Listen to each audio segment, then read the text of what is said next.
সম্প্রতি সামাজিক যোগাযোগ মাধ্যমে একটি ভিডিও ছড়িয়ে পড়েছে, যেখানে আফসারী হুজুরকে একটি জনপ্রিয় লোকগানের সুরে গাইতে দেখা যাচ্ছে। এটি নিয়ে অনেকের মধ্যে আলোচনা সমালোচনা তৈরি হয়েছে।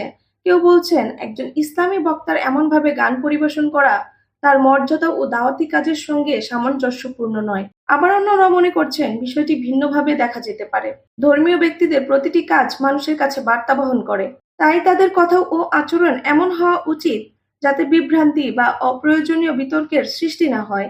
মতভেদ থাকতেই পারে, তবে সমালোচনা যেন শালীন ভাষায় এবং তথ্যভিত্তিক হয়। একসময় ইসলামী বক্তাদের কথা শুনলে মানুষের মনে আল্লাহর ভয়, নৈতিকতা আর দ্বীনের প্রতি ভালোবাসা জাগত। কিন্তু আজ সামাজিক যোগাযোগ মাধ্যমে এমন কিছু দৃশ্য দেখা যাচ্ছে যা অনেককেই ভাবিয়ে তুলছে।